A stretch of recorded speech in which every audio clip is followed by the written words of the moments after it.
Well, this is my first YouTube podcast, and I have invited Sherri. And I'm going to say this: if you read your last name slowly, that's how you pronounce it. Sengsouvanna, Good job. Sherri Sengsouvanna.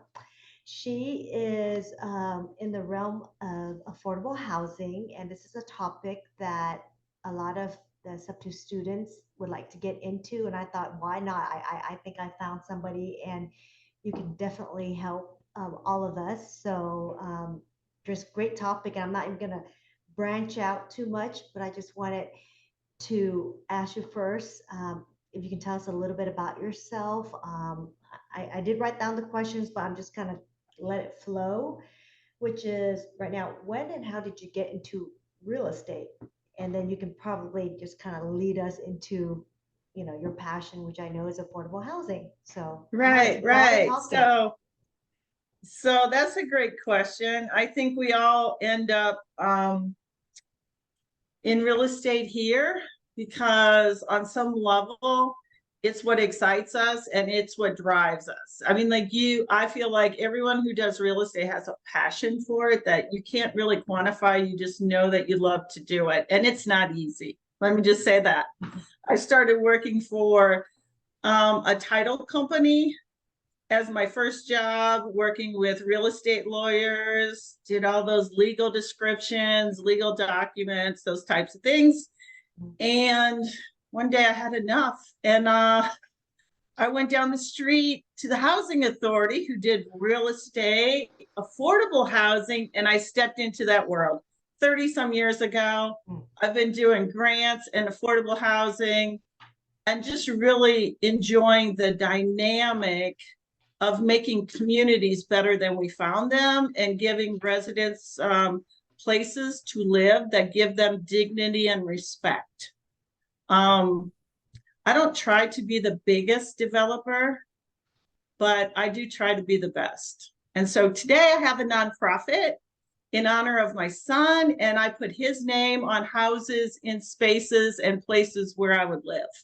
And those are the grants and the work that I do today that I think is my legacy that goes all the way back to those first early days in me learning how to do real estate in the title company and then showing up and just doing the next right thing. It's funny. I think you already answered everything I was about to lead into what I wanted to know about. But okay, so sounds to me like you said, I remember when we first spoke and I saw your little posting when you joined the group and it said affordable housing. And so that's when I was like, hey, Sherri, I'm totally getting into this. And then, we jumped in, had a few conversations on Facebook Messenger, and then you gave me links to, so I'm just going to lead into it. You said there was grants from the government, and I looked Sure. into it and I saw, because I am trying to do Section 8, and my target market was in Detroit and surrounding suburban areas over there.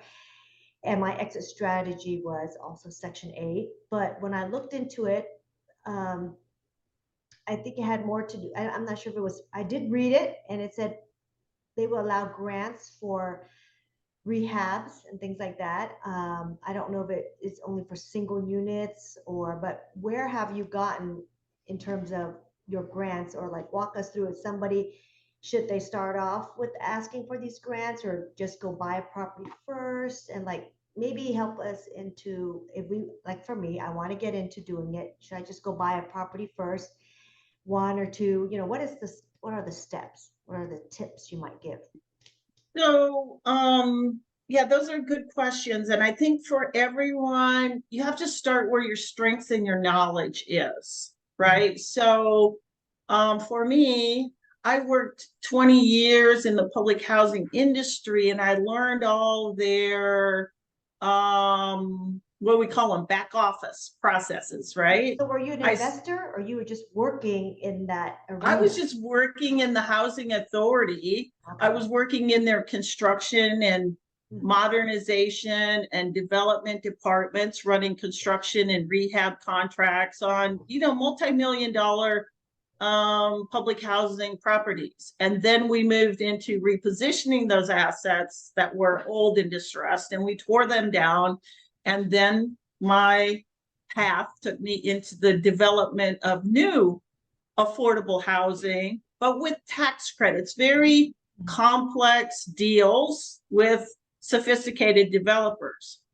But we were building apartment buildings and big scale affordable housing for low income families. But they were complex. There were a lot of fees, a lot of compliance, a lot of things that as a small investor starting out, you're not going to do. You're not going to want to do, nor have the capacity necessarily to do it. But what they gave me was their playbooks. You see, I started to see pro formas. I started to know what the debt service ratios needed to be, what the operating expense. I saw all the things the underwriters were seeing for these big deals. And when you say big, how big? Like how many doors or what? I don't know, like between 20 and 30 million a project, and maybe anywhere around 100 units to 150 units per project. And so, I've worked on teams to build affordable housing, probably over 1,000 units of affordable in the states of Alabama and Texas. And those are my two biggest clients. I'm working right now in Louisiana as well, but I consult to those housing authorities now to help them do what I'll say is the back office stuff that we need to bring as housing authorities into these bigger we call them mixed income, mixed finance deals. Where I took their playbook, and I think it applies to the people in our Subto group, is I took it out then to under my own nonprofits umbrella. And I said, well, I have a resume that says I've been doing this for 30 years for other people. And I'm quite frankly tired of making everyone else rich. And I'm quite frankly being tired of being told, no, we can't do a thing from the developer because it costs a few dollars more, but it gives tenants pride in place of where they live and makes it more integrated into communities instead of looking like brand new housing projects. That's not what I want to put my name on anymore. I want to put my name on single families, homes, duplexes, quads in neighborhoods where I would live.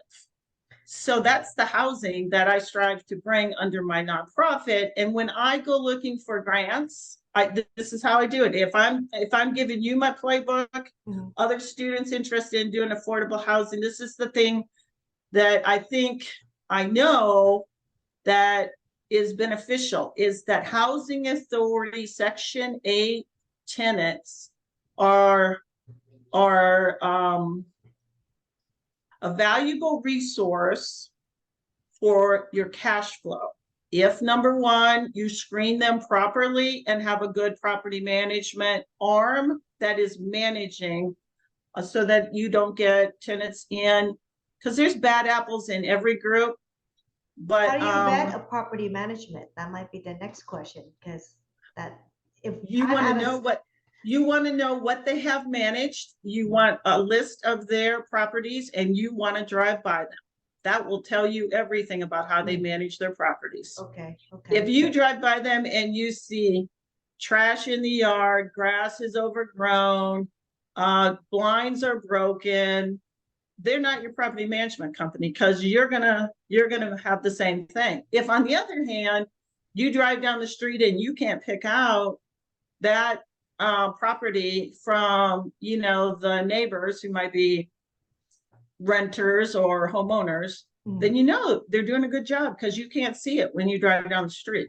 That's a good idea too. Like, you don't know who they are, but you're driving that neighborhood, it's being managed by someone and it's kept in good shape. So then you can kind of find out who's doing that property management, right? And then you're saying drive by, if they are doing property management, then you go look at one of the properties they're managing. Yes. See how it's done. Okay, so you can kind of go two ways. Got it. All right. And that is how we in housing authorities evaluate property management companies. Mm. We evaluate them on paper, but the most important thing is we do an unannounced drive-by on their properties that tell us everything we need to know, you know, instinctively. It's either looks good or it doesn't look good. And if Yeah. it's not a place that you would want to live, why would you hire them to manage your property and pay them 10, 20%, management fee? You I, wouldn't.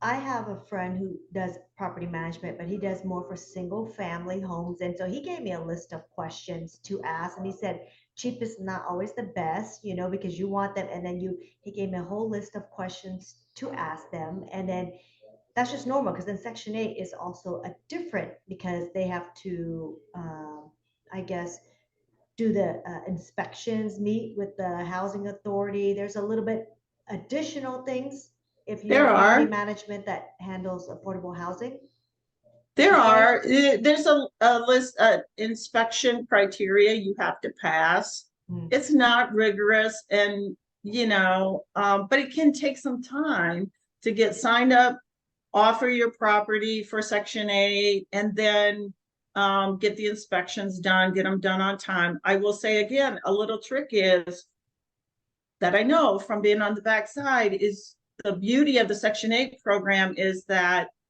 you've got a vacancy loss period of 60 days where if a tenant moves out and you get another tenant moved in, Mm. they will keep, the housing authority will keep paying you, even if you're vacant Okay. for up to 60 days. I mean, again, that's a little gem, a little pearl that you don't get in the private sector. And their check will always hit your bank account on the same day every month, like clockwork. They don't miss payments. But okay, back to the property management should be the one also handling with the inspector as well as just getting a tenant in. If that is what you pay them for, is that something they need to or they handle as part of hiring them? Yes, yes, they will. They'll handle that. I mean, again, you can negotiate any kind of agreement you want with your property management company. Some of them are, full service, some of them are limited service, kind of how involved you want to be as well in that process. I will say that lessons that I have learned is that when you're moving, when you're in an existing neighborhood, the Section 8 program just has a stigma attached to it. You got to be prepared to deal with it. And again, don't hide from it. Look it straight on and say, yes, there are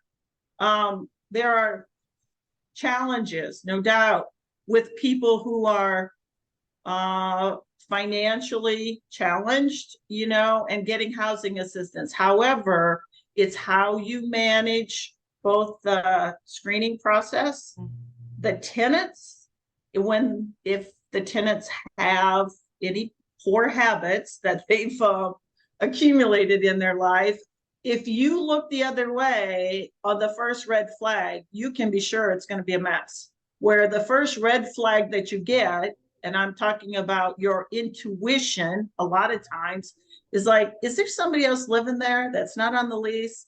That probably is our biggest problem in affordable housing. Okay.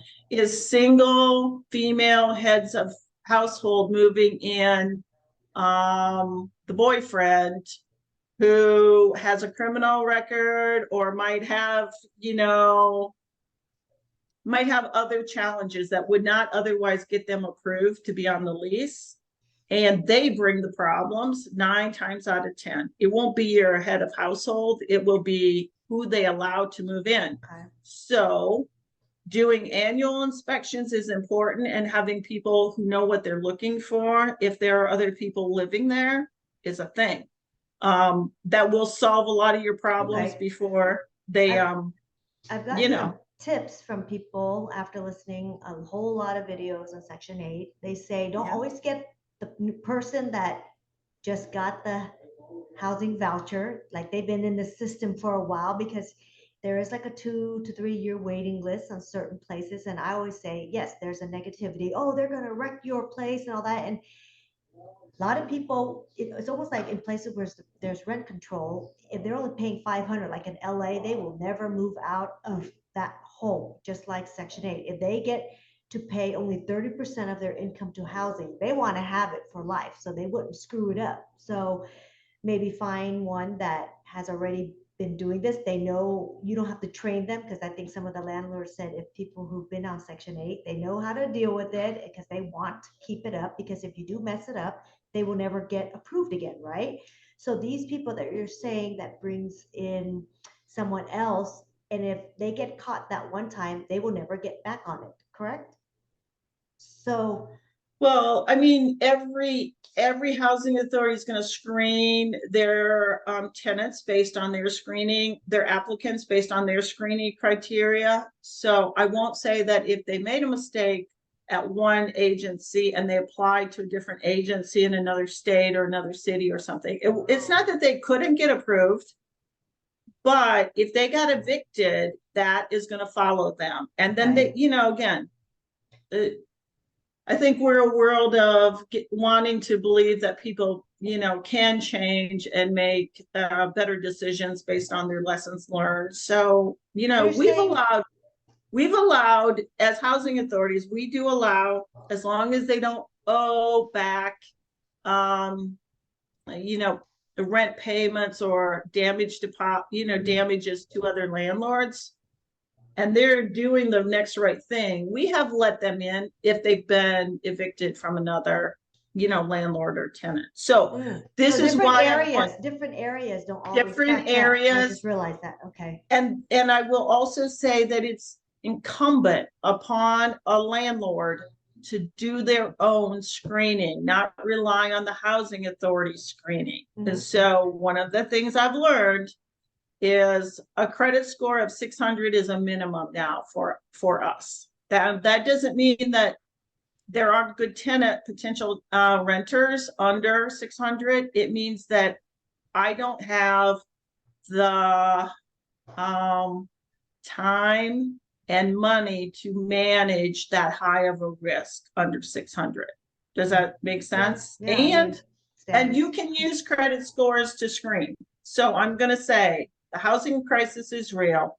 There's 7 million units of affordable housing needed across this country, according to the 2023 Low Income Coalition's housing report. There are good tenants out there. You don't need to take the bad ones. Mm-hmm. I mean, it's all across the board, whether it's the affordable housing or private pay. You have to set that standard for everybody, because I always say they could be private pay, and if they lose their jobs, they're not going to pay you either. So, and they Right. may not be clean. So, do you ever drive by to the tenants, current home where they live, and also check them out too? Or is it when you have an event, Yes. you can't do that? Look in their cars. I've heard someone say, see how they keep their cars clean too. And some can drive up really nice cars, but then, that's just a front. So it's just taking the time. I know there was a gentleman on Bigger Pockets who made them jump through hurdles and hoops. But when they do, they live there for 10 years or more because they like his house. It's nice and clean. But, he gets 10-year and more tenants on affordable housing. So he spends a lot of time right in the beginning to vet them. Yep. Yep. That is critical. And we do pre-inspections of where they live now. Okay. And I don't know that we look at the cars, but um Just kind of but glance that's by if they drive up and making an application. Someone said that too. That was a little interesting right, thing. right, Any right. tenant. It is interesting because as you say it out loud, I'm sure that gives us a real clear indication of what their housekeeping is going to be like. If their car is a mess, their house is going to be a mess.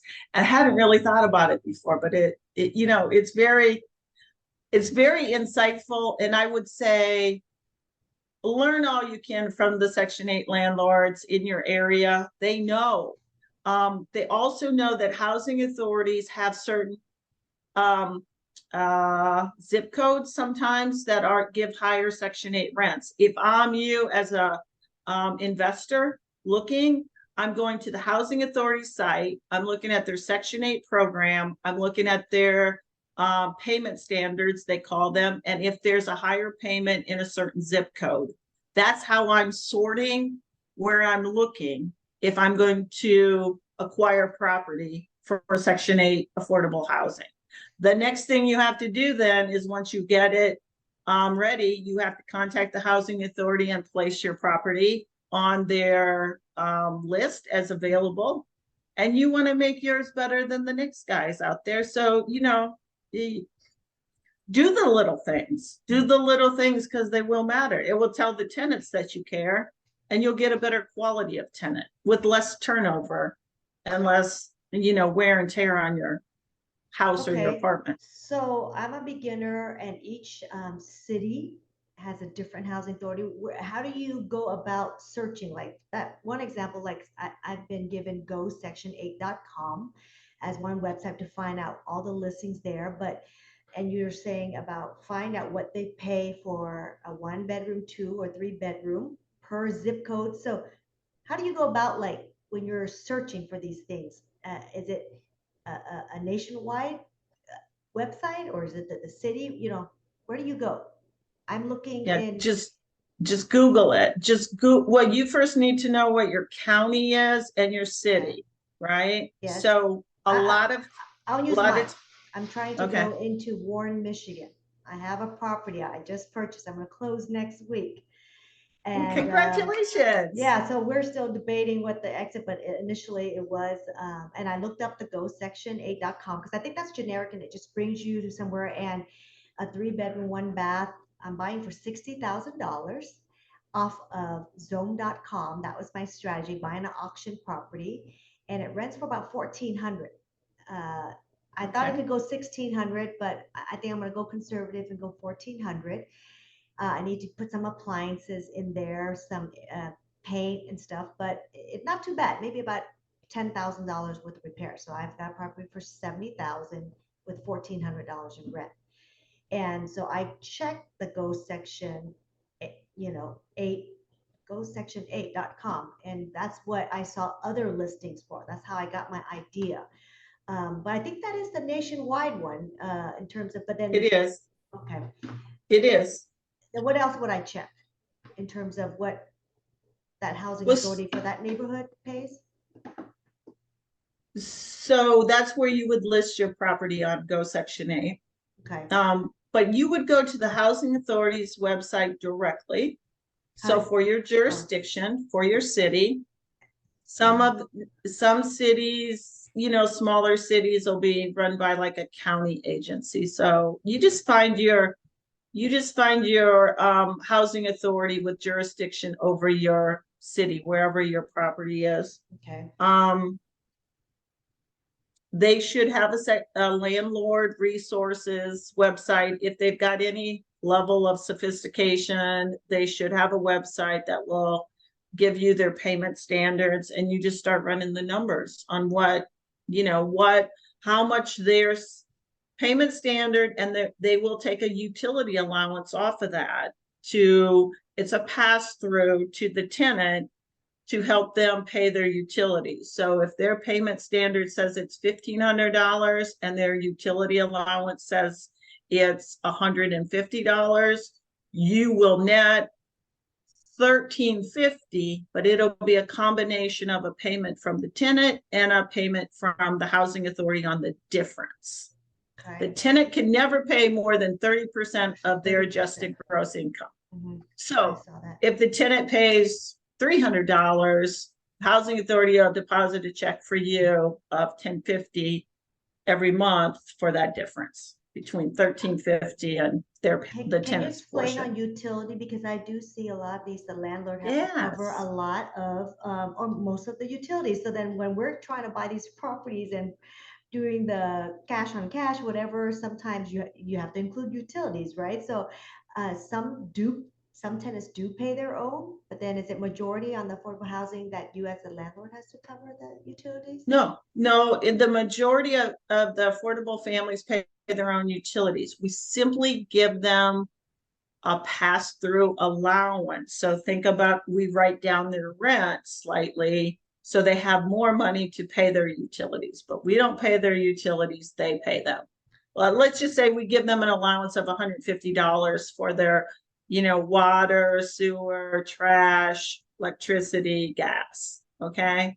How, what their utility is actually cost them, and how conservative they are is not our business. But we want to give them what I'll call, maybe to the private sector, looks like a stipend off their rent to help them with their utilities.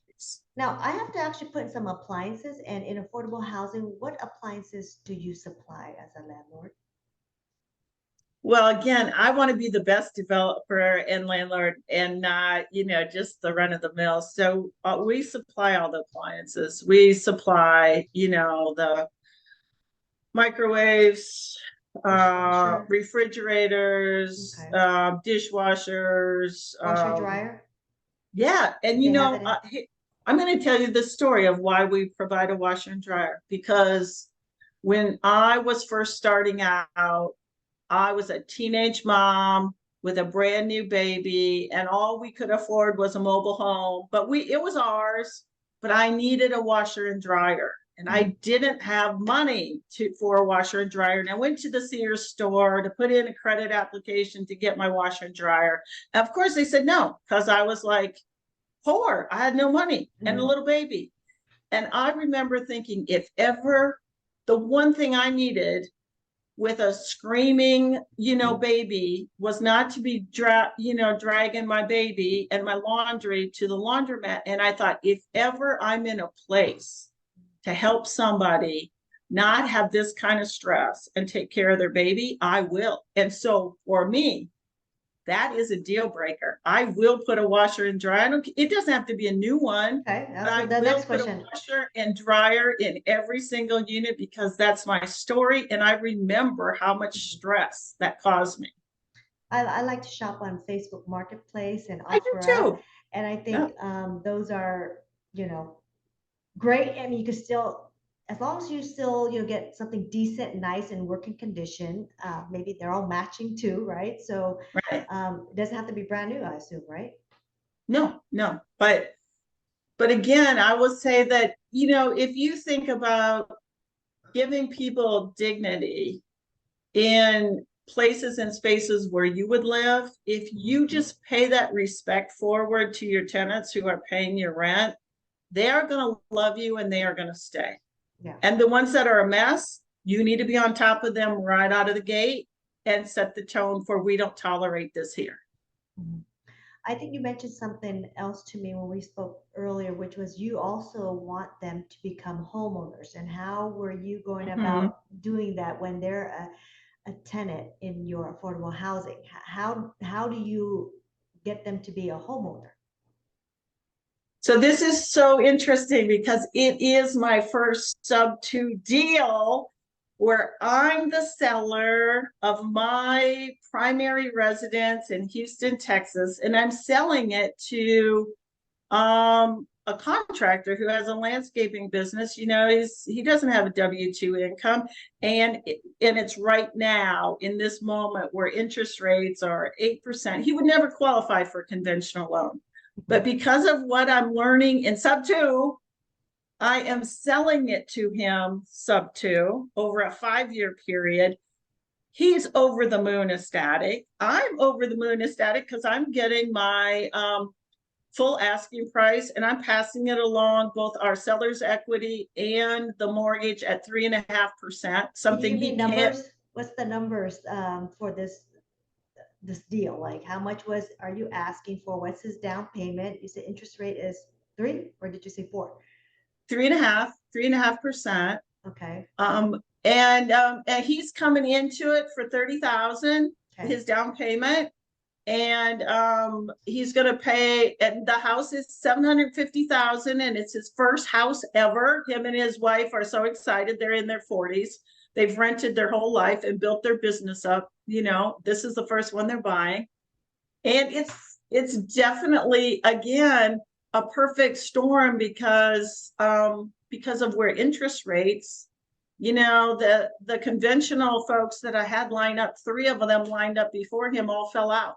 Mm-hmm. Appraisals didn't, come in to support the asking price, or, I could tell you stories, but that's irrelevant. It was all supposed to bring me to this guy in this moment, who I'm going to sell it sub to.